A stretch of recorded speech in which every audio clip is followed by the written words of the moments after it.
Look, have you ever felt that crushing weight of your own inconsistency? You know the feeling. You desperately want to change, but somehow the gap between who you are right now and who you actually want to be just feels impossible to cross.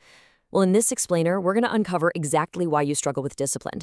We're stepping completely away from that cheap, fleeting motivational advice, and we're going deep into the behavioral science of how to actually design a life where discipline just happens automatically. So, why do we fail to change? It's a really painful cycle, isn't it? You tell yourself you're going to be way more productive today, or you're going to study harder.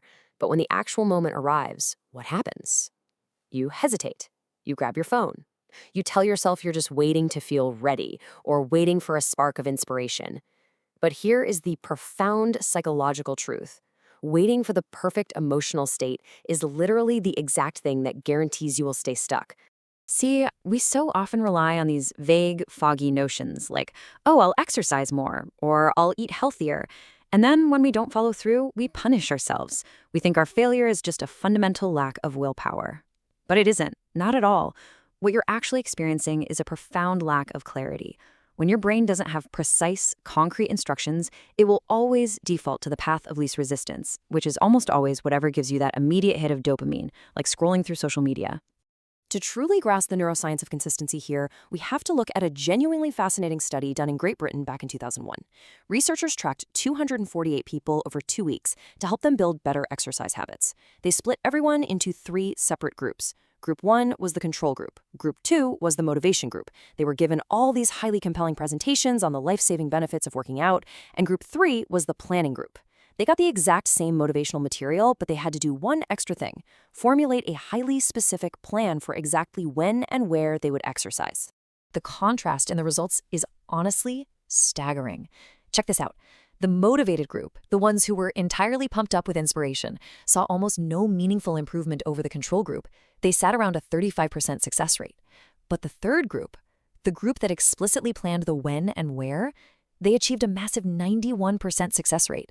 They literally more than doubled their odds of success just by clarifying a few tiny details. In psychology, this phenomenon is called an implementation intention. It's simply a plan you make beforehand about exactly when and where to act. And the reason this is so wildly powerful is that it completely obliterates decision fatigue. Think about it. When the moment to act arrives, you don't have to make a choice. All that heavy internal friction just vanishes. You don't deliberate, you just execute the plan. The whole secret here is taking your abstract goal and literally locking it into reality. You have to give it a specific time and physical space to live in. The formula is beautifully simple, but absolutely transformative. I will do this behavior at this time in this location. So instead of saying, I'm going to study more, you say, I will study Spanish for 20 minutes at 6 p.m. at my bedroom desk. You are quite literally scripting your future behavior. And the best part? Over time, this repetition physically rewires your brain. As the financial writer Jason Zweig points out, when you tightly bind a behavior to a specific time and location over and over, your body eventually develops a subconscious, almost visceral urge to act. You're no longer forcing yourself to hit the gym. Your environment is actually triggering an automated physical response. You start to feel genuinely antsy if you don't do it. Now let's look at how we can build this into an even more advanced strategy. Let's travel way back to 1765 and talk about the French philosopher Denis Diderot. For almost his entire life, Diderot lived in total poverty. But one day, he received a sudden influx of wealth, and he bought himself this breathtakingly beautiful, luxurious scarlet robe. That single purchase changed everything. And his psychology here actually unlocks the ultimate secret to effortless routines. See, Diderot's new robe was so incredibly elegant that he immediately started noticing how dingy and out of place all his other common possessions looked next to it. And this sparked a massive chain reaction. He bought a new mirror for the mantel. Then he replaced his old rug with a fancy one from Damascus. Then he tossed out his straw chair for a leather one. He fell victim to what psychologists now call the Diderot effect. Obtaining one single new thing created a complete spiral of behavior. One action constantly cued the next. Because the truth is, no human behavior ever happens in isolation. But here's the genius part. We can actually use this profound connectedness of human behavior to our advantage. This brings us to Stanford professor B.J. Fogg's brilliant method known as habit stacking. Instead of trying to pick a totally new time and location out of thin air, you engineer an obvious cue by literally attaching your new habit to an old one. The formula is, after my current habit, I will do my new habit. You're effectively hijacking a neurological pathway that is already rock solid in your brain. Think of it like behavioral momentum. You aren't trying to build a brand new routine from scratch. You're just linking a new behavior immediately after an action you already do on autopilot every single day. It's essentially like coupling a new train car onto a massive locomotive that's already flying down the tracks at top speed. The momentum of your life simply carries the new habit forward without you even having to push. To build your own automated system, you have to find your locomotive. Start by brainstorming a very specific list of actions that happen without fail every single day to serve as your anchors. You get out of bed, you take a shower, you brew a pot of coffee, you turn off the lights.